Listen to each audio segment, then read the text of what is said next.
What's going on, everybody? Joseph Jankowski with PlanetFreeWill.com. I just want to discuss an article that went live on our page not too long ago. The article connects recent WikiLeaks emails with the murder of DNC staffer Seth Rich.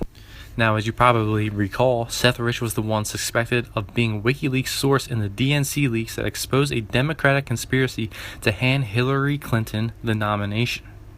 Within the 22nd round of the John Podesta email dumps by WikiLeaks, one email shows Clinton campaign strategist Joel Benson and Clinton campaign chairman John Podesta discussing making an example out of suspected campaign allies that leak information about the Clinton presidential operation. The February 2015 email begins with Joel Benson expressing his concern over loose lips closely tied to Clinton that have talked to the press, while citing an article in the Washington Post that covered Hillary Clinton recruiting consumer marketing specialists onto her team of trusted political advisors, which of course basically means that they hired people to sell Hillary Clinton to the American people as, Pepsi or Coke, just like any other consumer product. The Post article also goes on to cite sources close to Clinton. Benson tells John Podesta that anybody whose name that is mentioned in the news shortly after meeting with Hillary should be disconnected from the campaign. Hillary Clinton campaign chairman John Podesta responds by agreeing with Benson's point and says that we need a strategy on this that goes beyond internal discipline. Now, within Benson's next response, he explains that, they need to make an example out of people who have violated the trust with Hillary Clinton and the rest of the campaign. Benson tells Podesta that there's a need for stiff consequences for those who leak information to the press or are involved in any self-promotion of any kind that is not cleared with campaign brass. John Podesta goes on to agree, saying he's definitely in for making an example out of a suspected leaker, whether or not they even have any real basis for it.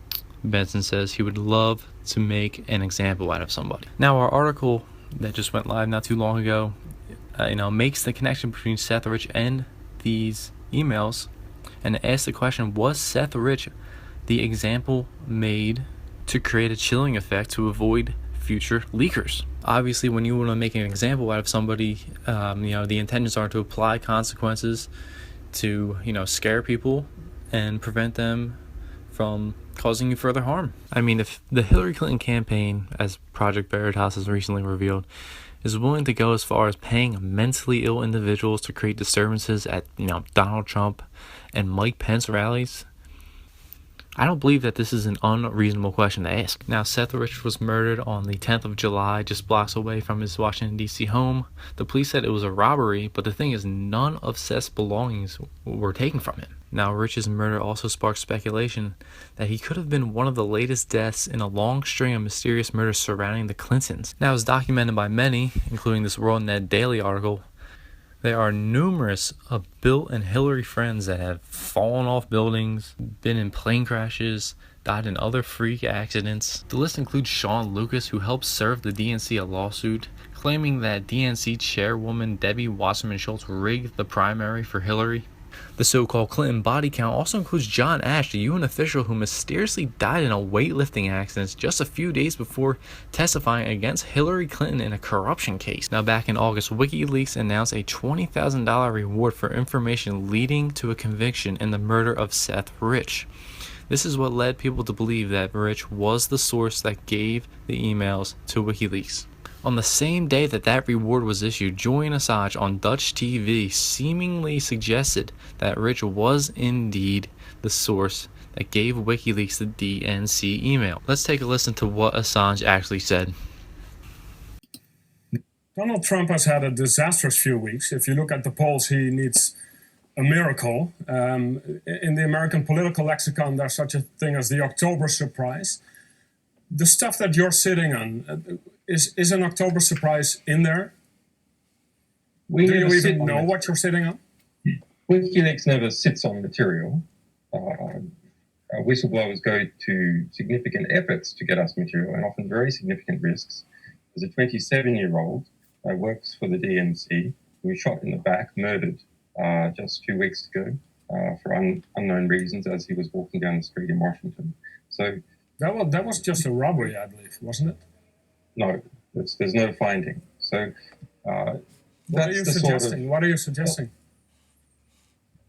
I'm suggesting that our sources take risks, and they become concerned to see things occurring like that. But was he one of your sources then? I mean, we don't comment on who our sources but are. Why make the suggestion about a young guy being shot in the streets of Washington? Because we have to understand how high the stakes are in the United States, and that our sources are, our sources face serious risks. That's why they come to us, so we can protect their anonymity. Now, I think it's pretty safe to say that Assange was suggesting that Rich was their source. Many people also believe because of Seth's position inside the data hub of the DNC, he would easily be able to gain access to the sensitive emails that WikiLeaks would shortly release after his death. Could Rich have been the Democratic Party's example to send a chilling effect to all future staffers who may be considering shedding light on the corruption within the party? Seth Rich's murder is still unsolved. Let us know what you think in the comments section below, and please subscribe to our channel. We're just getting the channel off the ground, so your support will be much appreciated, and stay tuned for more videos. PlanetFreeWill.com